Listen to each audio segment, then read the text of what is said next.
झारखंड की घाटशिला सीट पर होने वाले उपचुनाव से पहले भारतीय जनता पार्टी से नाराज हो गए हैं चंपाई सोरेन। क्या चंपाई सोरेन बीजेपी का साथ छोड़कर जेएमएम की तरफ चले जाएंगे?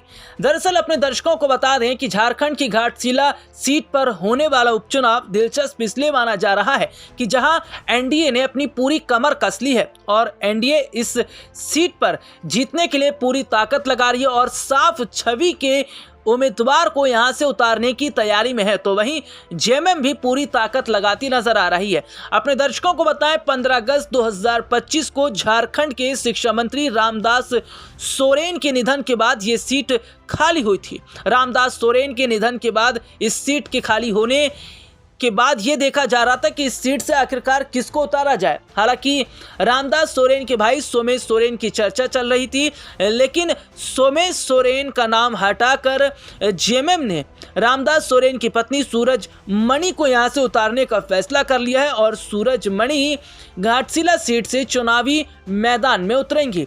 अपने दर्शकों को बताएं, 11 नवंबर को इस सीट पर वोटिंग होनी है, तो ऐसे में देखा जा रहा है कि भारतीय जनता पार्टी घाटशिला सीट पर रमेश हासंदा को उतारने की तैयारी में है, लेकिन इससे नाराज नजर आ रहे हैं चंपाई सोरेन, क्योंकि चंपाई सोरेन चाहते हैं कि उनके बेटे बाबूलाल सोरेन को इस सीट से टिकट दिया जाए।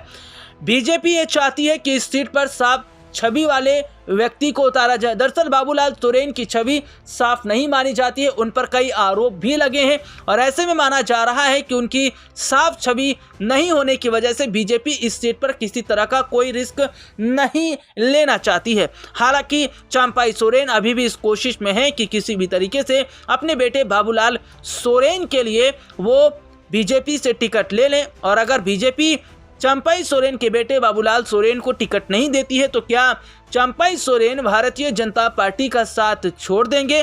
क्या वो जेएमएम की तरफ जाएंगे? ऐसे तमाम कयास हैं जो कि सियासी गलियारों में लग रहे हैं। अब ये तो आने वाले समय में ही देखना होगा कि क्या अगर बाबूलाल सोरेन को टिकट नहीं मिलता है तो क्या चंपाई बीजेपी में ही रहेंगे या फिर वो फिर से जेएमएम की तरफ जाएंगे, क्योंकि जेएमएम से ही वो बीजेपी में आए हैं। अब ऐसे में चर्चा चल रही है बीजेपी से फिर जेएमएम की तरफ वो रुख कर सकते हैं।